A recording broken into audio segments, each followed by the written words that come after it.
Hello everyone, आप सभी का स्वागत है मैग्नेट ब्रेन्स हिंदी मीडियम में। मेरा नाम वेदांत सिंह है और मैं हूं आप सभी का English educator. So my dear students, आज हम क्या पढ़ने वाले हैं, चलिए देखते हैं एक झलक। Class 11 English Bihar board the stopping by woods on a snowy evening, poem number 4, questions and answers. तो आज हम क्वेश्चंस एंड आंसर्स कवर करने वाले हैं। So without wasting any time आगे बढ़ते हैं। यहां पर दिया हुआ है work in small groups and discuss following. सबसे पहले आप लोग अपनी बुक का पेज नंबर 144 ओपन करिए डियर स्टूडेंट्स, और यहाँ पर इस बात को समझने का प्रयास करें कि ये जो क्वेश्चन सब हम देखने वाले हैं, क्योंकि ये क्वेश्चंस जो होते हैं इसको आपको स्वयं को ही सॉल्व करना है। तो मैं यहाँ पर आपको सिर्फ एक हिंट दे रहा हूँ, एक इंगित कर रहा हूँ कि आपको किस तरह सॉल्व करना है। आप लोगों को अपने ही विचारधाराओं का उपयोग करके इन प्रश्नों को क्या करना है, सॉल्व करना है। तो छोटे छोटे ग्रुप्स बना सकते हैं, पेयर बना सकते हैं और डिस्कस कर सकते हैं। तो सर्वप्रथम क्वेश्चन दिया है, you are going somewhere for a very important work. एक अत्यंत महत्वपूर्ण कार्य हेतु आप लोग क्या कर रहे हैं, जा रहे हैं कहीं पे। On the way you come across a beautiful landscape, और तभी क्या होता है, एक खूबसूरत लैंडस्केप को आप देख रहे हैं। You wish you could spend a day और टू देयर ना। एक लैंडस्केप को देखने के बाद आपके मन को क्या हो गया है, वो भाग गई है वो जगह, और आपको लग रहा है कि मैं उसको बहुत देर तक देखता रहूं, लेकिन मुझे कहीं पर जाना है। What could you choose, the landscape और द वर्क? क्या चूज करोगे, अपना कार्य चूज करोगे, लैंडस्केप? स्वाभाविक है स्टूडेंट्स, यहाँ पर इस बात को बताने के प्रयास किया जा रहा है कि कहीं ना कहीं जो पोम में हमने देखा कि जो पोएट है उनको अपने जीवन के कुछ लक्ष्यों की ओर अपने आप को केंद्रित करना है। बस ब्यूटी को देखते नहीं रह सकते वे, उनको आखिरकार आगे तो बढ़ना ही है जीवन में, क्योंकि कहीं ना कहीं निद्रा जो है उनके पीछे प्रक्षालन कर रही है, उनके पीछे आ रही है, और उससे उनको अपने आप को क्या करना है, सेव करना है। उसके चलते उनको धीरे धीरे अपने आप को बढ़ाना है और अपने कार्य को पूरा करना है। तो वही चीज उसी बेस पे क्वेश्चन बना हुआ है। तो अब आप लोग सोचिए कि यहां पर क्या आएगा, आप लोग क्या करोगे। I would choose the work because without the work is over, है ना। देखिए क्या होता है, हम लोग क्या करेंगे, हम लोगों को काम को चुनना पड़ेगा, नहीं तो कुछ भी नहीं हो पाएगा। I would not enjoy the beauty of the landscape, है ना। अगर हम वर्क नहीं करेंगे तो काम खत्म हो जाएगा, और इसलिए मैं I could not enjoy the beauty of the landscape. अब देखिए बात यहाँ पर यह है कि काम करना ज़्यादा महत्वपूर्ण है।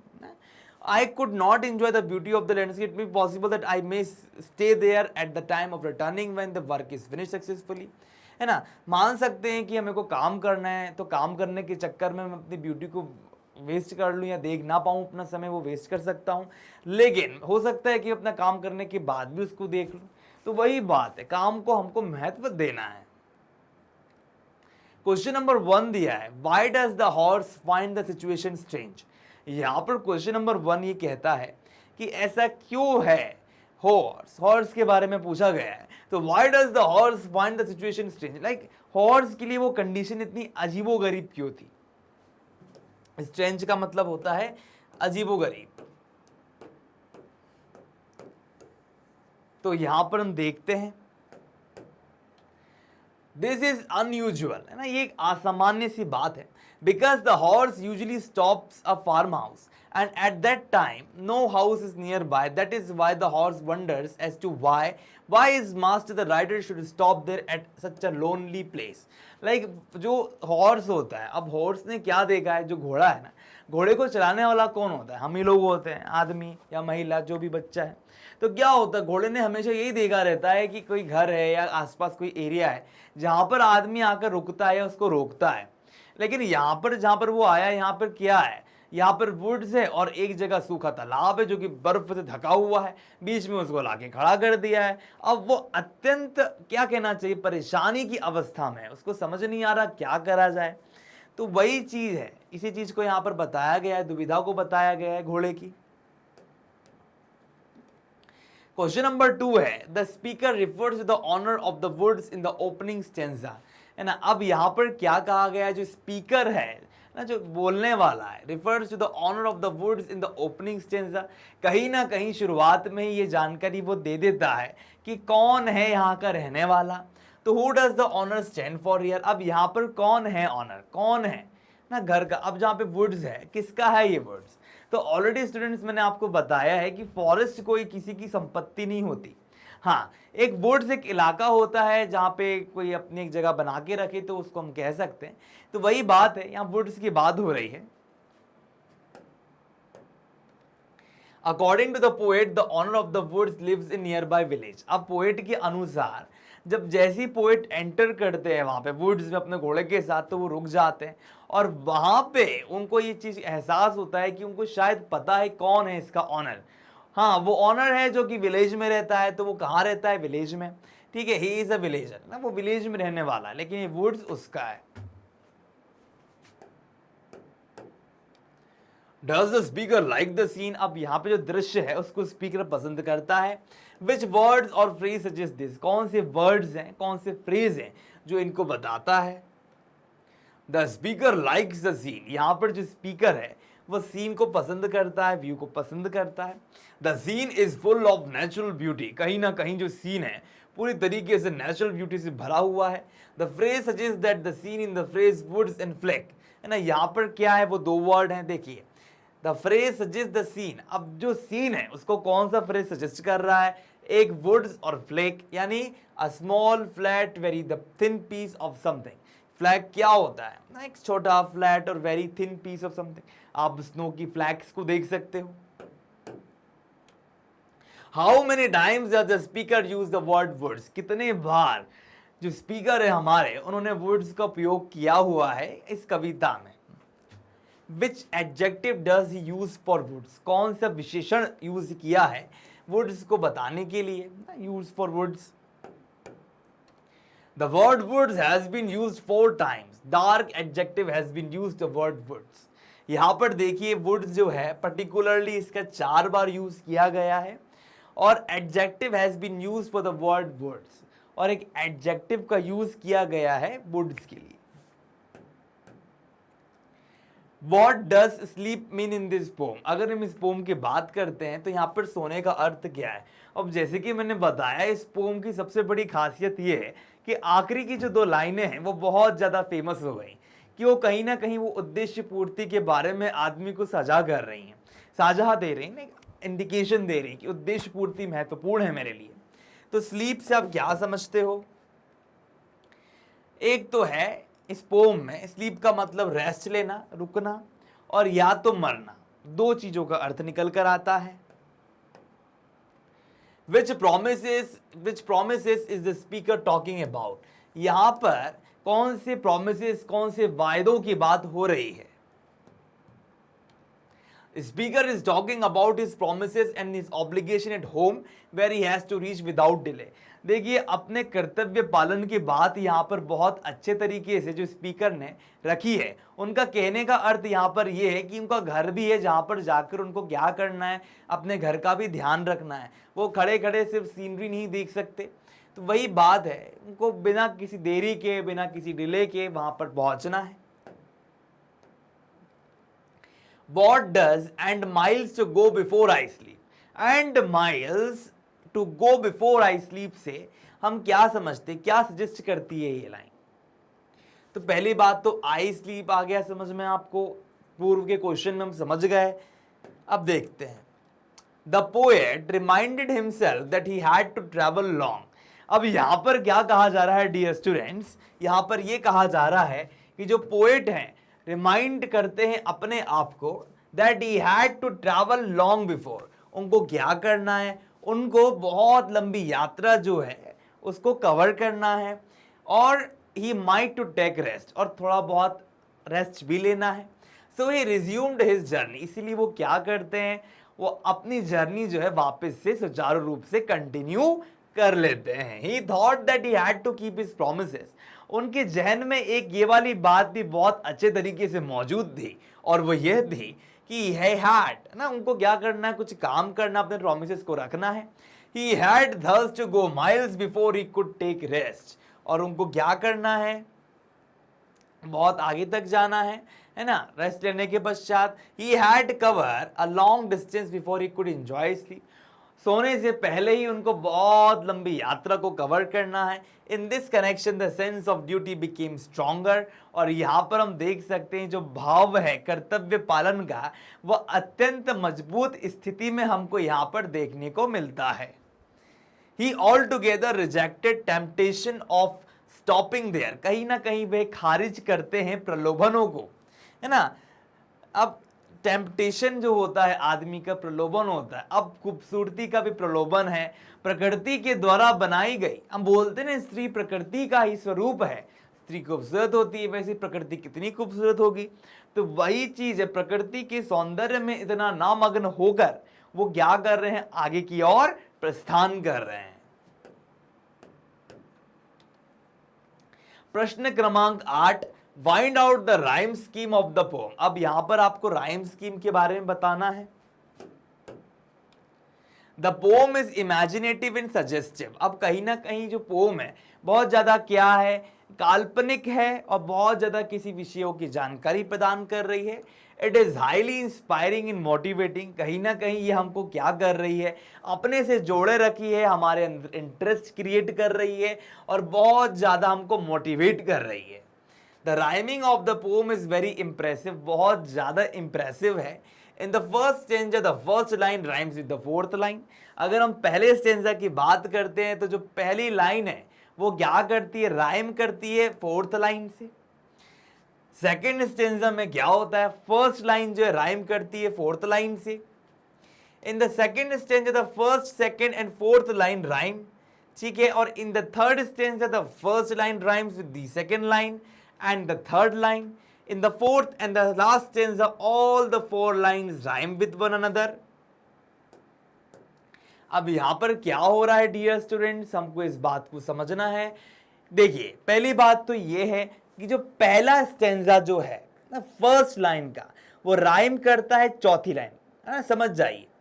फिर जो सेकेंड स्टेंजा है, ठीक है, उसमें जो पहली लाइन है वो राइम करती है फोर्थ लाइन में, और जो सेकंड स्टेंजा है the first, second and fourth line rhyme कर रहा है।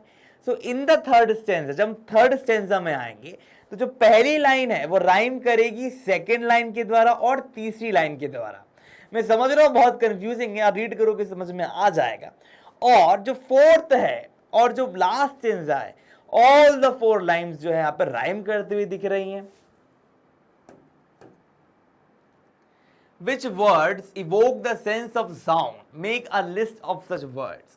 है ना, यहां पर आपको क्या करना है, कौन सा शब्द जो है वो इवोक कर रहा है ना, the sense of sound, sound के सेंस को, भाव को इवोक कर रहा है। Make a list of such words, आपको उन शब्दों का क्या करना है, लिस्ट बनाना है।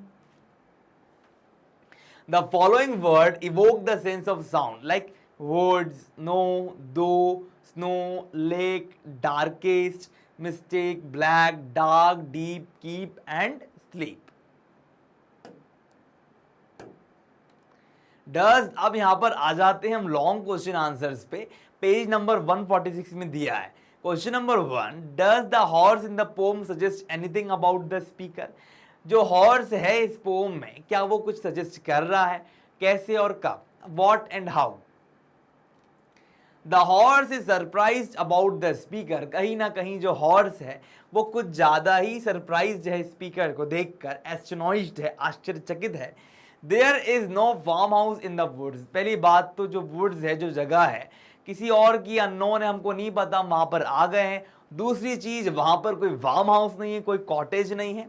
The horse is very much disturb, और यहां पर जो हॉर्स है वो बहुत ज्यादा क्या है, डिस्टर्ब्ड है। Why his rider has stopped at that place, क्योंकि जो उनका राइडर है वो वहां पर रुक चुका है। at that place where there is no farmhouse, कुछ है ही नहीं। Here the horse represents the common sense of a man who sees only the obvious and visible realities. तो कहीं ना कहीं यहाँ पर जो हॉर्स है वो एक तरह से कॉमन सेंस को दर्शा रहा है। कॉमन सेंस का मतलब ये होता है तर्क करके चीजों को समझना। जैसे फॉर एन उदाहरण, फॉर एक एग्जाम्पल हम ले लें कि आप कहीं जा रहे हैं और आपको पता है सामने गड्ढा है, तो आप हट जाओगे, और मान लो आप गिर गए गड्ढे में, तो दोबारा आप उस गड्ढे में नहीं गिरोगे। लेकिन जिसके पास कॉमन सेंस नहीं है तो वापस गड्ढे में वो गिर जाएगा। तो वही चीज है कि यहाँ पर कॉमन सेंस है, हॉर्स एक तरह सिंबोलिज्म के तौर पे भी आप देख सकते हो। कॉमन सेंस को दिखा रहा है आदमी का जो सिर्फ एग्जैक्ट चीजों को देखता है, रियलिटी को देखता है। और यहाँ पर speaker stands for wisdom, knowledge और इंसाइट। और यहाँ पर जो हमारे स्पीकर है वो कहीं ना कहीं प्रज्ञा यानी विजडम, ज्ञान और देखने की क्षमता को समझा रहा है, बता रहा है। क्वेश्चन नंबर 2 दिया है, what function does the repetition in the last 2 line of the poem serve. आखिरी की 2 लाइनों में जो रिपीटिशन है वो क्या बताना चाह रहा है। The poet Robert Frost composed by the poem Stopping by Wood on a Snowy Evening. The poet has repeated the same line in the last stanza. यहां पर क्या हुआ है, 2 लाइनों को वापस रिपीट किया गया है। The whole theme of the poem revolves around the last 2 line. जो पूरी की पूरी थीम है पोम की वो कहां घूम रही है, उन 2 लाइनों में घूम रही है। These 2 last line reveal the main ideas of the poem, और कहीं ना कहीं जो मेन आइडिया है पोम का वो यहां पर देखने को मिल रहा है। The poet has come to a lonely forest where the master of the woods was not present. यहाँ ये कहा जा रहा है जो पोएट है has come to a lonely forest, उसको क्या करना पड़ रहा है, एक lonely forest में आना पड़ रहा है, where the master of the woods was not present, जो उस जगह का मालिक है वो वहां पर नहीं है। But the poet was so charmed, वो इतना ज्यादा अट्रैक्टेड हो जाता है उस नेचर की ब्यूटी को देखने के बाद that he did not want to leave that place, तो वो उस जगह को छोड़ना नहीं चाहता। The horse of the poet reminds the poet, जो हॉर्स है पोएट का वो कहीं ना कहीं रिमाइंड करता है the poet not to stay there, यानी पोएट को वहां पर रुकना नहीं है, because there was no farm house, क्योंकि वहां पर कोई भी फार्म हाउस नहीं है। The poet to reminds of his duties, और पोएट जो है उसको भी क्या है, एक तरह से स्पीकर है या पोएट कह सकते हैं आप, उनकी ड्यूटी को याद आता है। He had to cover a long distance, he is fully aware of the responsibilities that he had, है ना, तो कहीं ना कहीं उसको अपने रिस्पॉन्सिबिलिटीज की पूरी जानकारी है। The poet here in the last 2 lines stands for wisdom, knowledge and insight. Hence the poem more impassive and praiseworthy. कहीं ना कहीं poem जो है बहुत ज़्यादा impassive है, praiseworthy है। The whole theme of the poem revolve around the 2 lines. 2 लाइनों पे revolve कर रहा है। The dual meaning of these lines is quite suggestive. है ना, the lines are very simple but the ideas are very high. The lines are highly inspiring, motivating. The reader want to read this line again and again. कहीं ना कहीं हमको हर चीज़ों को समझ में आ रहा है, जो पोएट है, जो स्पीकर, उनकी व्यथा को समझाया बहुत अच्छी तरीके से यहाँ पर जा रहा है। अब आगे आते क्वेश्चन नंबर 3 पे, लॉन्ग क्वेश्चन आंसर्स। अब यही क्वेश्चन नंबर 3 है, what does harness bell suggest here, है ना। अब आप लोगों को हार्नेस बेल पता होना चाहिए क्या होता है, घोड़े पे लगाया जाता है वो। Here in this poem the harness bell is very indicative और suggestive, बहुत अच्छे से इंडिकेशन दे रहा है, बता रहा है। These 2 words indicate the true motto of the poem, और कहीं ना कहीं जो ट्रू मोटो है पोम को वो बता रहा है, मेन मुद्दा बता रहा है। The poem is staying in the woods, कहीं ना कहीं क्या हो रहा है, जो पोएट है वो कहाँ रह रहे हैं, वुड्स में रह रहे हैं। The master of the wood is not present here, जो मालिक है वुड्स का वो वहां पर नहीं रह रहा। But the poet is so charmed with the beauty of the nature, लेकिन जो पोएट है वो इतना ज्यादा चार्म्ड है, इतना ज्यादा उससे प्रलोभित हो चुका है कि वो वहीं पर रहना चाहता है। But his horse was standing there, लेकिन जो हॉर्स वहीं पे खड़ा हुआ है। The horse was very much disturb, जो घोड़ा है वो बहुत ज़्यादा डिस्टर्ब्ड है। Why his master was not marching ahead, क्यों उनके मास्टर हैं जो वो आगे की ओर नहीं बढ़ रहे हैं। यहां पर हॉर्स को हम एक और तरीके से देख सकते हैं, स्टैंड हो रहा है एक ऐसे आदमी की तरह जो रियलिटीज को देखता है। अब हॉर्स क्या पर्सोनिफिकेशन किया गया, और थोड़ी कुछ सोच सकता है लेकिन उसको सोचता हुआ दिखाया है। The harness bell of the horse give the sound, और जो हार्नेस बेल है हॉर्स का वो साउंड दे रही है। It means the sound suggest that the poet is forgetting his duties to life, अपने जीवन में जो भी ड्यूटीज उसको वो भूल रहा है। He has to do a lot of work, उनको बहुत सारा काम करना है। He should not stay there, उसको वहां पर रुकना नहीं है। He should not remember his responsibilities, उसको अपने रिस्पॉन्सिबिलिटीज को भूलना नहीं है। The poet becomes conscious as soon as he hears the harness bell. अब यहाँ पर ये कहा जा रहा है जो पोएट है वो कॉन्शियस हो रहा है, क्यों, क्योंकि वो सुन पा रहा है क्या, हार्नेस बेल को। So the harness bell is very suggestive and indicative. It suggests the duties and responsibilities of the life. कहीं ना कहीं क्या है जो घंटी का बजना है, घंटी का बजना हमको क्या सजेस्ट करता है, घंटी का बजना हमको ये सजेस्ट करता है कि कहीं ना कहीं हमको अपने जीवन में ड्यूटीज को फॉलो करना है, काम करना है अच्छे तरीके से, और यही चीज यहाँ पर देखने को मिल रही है। क्वेश्चन नंबर 4 है, the woods are lovely dark and deep. जो वुड्स हैं वो बहुत ज़्यादा लवली हैं, बहुत ज़्यादा डार्क हैं, डीप हैं, उसको एक्सप्लेन करिए। This line has been taken from the poem stopping by the woods on a snowy evening, है ना। अब ये जो लाइन है कहाँ से ली गई है? इस पोम से ली गई है। Composed bye learned English poet Robert Frost. किसने लिखी है ये पोम? एक बहुत ही ज़्यादा लर्नेड आदमी उन्होंने लिखी है। He was great lover of nature. वो प्रकृति के बहुत बड़े प्यार करने वाले हैं, एक तरह से वर्शिपर हैं। Here the poet describes the beautiness of the, है ना। अब यहाँ पर देखिए जो ब्यूटीनेस है वुड्स की, उसको यहाँ पर दिखाया जा रहा है। The poem narrates the story of rider. यहाँ पर जो पोम है वो कहीं ना कहीं क्या कर रहा है? नरेट कर रहा है। नरेट का मतलब क्या हो रहा है? बता रहा है। किसका स्टोरी? किसकी स्टोरी के बारे में? राइडर की। Who was marching through the woods. Marching नहीं, बढ़ना कहाँ पर? वुड्स की ओर। कब? स्नोई इवनिंग के समय। He was very much impressed by the beauty and loveliness of the natural object। जब वो वुड्स में पहुंचता है तो वहां पर जाकर वो इस चीज को महसूस करता है कि वो जो जगह है वो अत्यंत क्या है? शांतिप्रद है, सॉलिट्यूड प्रोवाइड कर रही है और बहुत खूबसूरत है। तो he stopped there for a short time. थोड़े समय के लिए वो स्तब्ध होकर वहां देखता रहता है और जो ब्यूटी है उसको वो एहसास करता है, उसको समझने का प्रयास करता है। There was no farm house anywhere। कहीं पे भी कोई फार्म हाउस नहीं था वहां पर। Where the rider could spend some time। अब देखिए राइडर के पास कोई समय भी नहीं है और दूसरा वहां पर कुछ भी ऐसा नहीं है जहां पर वो रुक कर उस चीज को देख पाए। तो स्वाभाविक है, इस बात से एक तो चीज क्लियर हो रही है कि वो जगह जो है वीरान है, लेकिन खूबसूरती को देखकर वो बहुत ज्यादा अचंभित हो गए। There was no shelter from the back weather। और कहीं ना कहीं हम देख सकते हैं कि जो शेल्टर भी नहीं है बैक वेदर के लिए। There were the woods on the one side and the frozen lake on the other side. एक जगह आप देख पाओगे क्या है? एक जगह लकड़ियों का है ना, क्या कह सकते हैं, जंगल टाइप एरिया। और एक जगह क्या है? लेक है जो कि पूरी तरीके से क्या है? ठंड से जमी हुई है। और बीच में वे हैं अपने घोड़े के साथ। ये जो है वो बहुत ज्यादा क्या है? डार्केस्ट सीन है वुड्स का। जैसे कि हम सभी को पता है ना, हम लोगों के यहाँ अमावस्या की रात आती, कितना रात काली हो जाती है, तो वैसे ही वहां की इवनिंग बहुत डार्क है। In this way the beauty of the nature was more lovely. और बहुत ज्यादा अच्छी लग रही है। The scene was very lovely. बहुत खूबसूरत है। It was the month of December के महीने की पूरी कहानी देख पा रहे हैं हम। So night was very dark. The forest was very big. It was spreading up to very deep areas, है ना। यहाँ पे सॉलिस्टिस के कारण भी समस्या हम देख सकते हैं। क्वेश्चन नंबर 5 पे आते हैं। The path of life abounds in temptation of every sorts, है ना कहीं क्या होता है? हमारी जो लाइफ है वो बहुत ज्यादा अबाउंड होती है किसमें? टेम्पटेशंस में, प्रलोभनों से, हर एक भाग में। So you can not carry out your mission unless you overcome this temptations.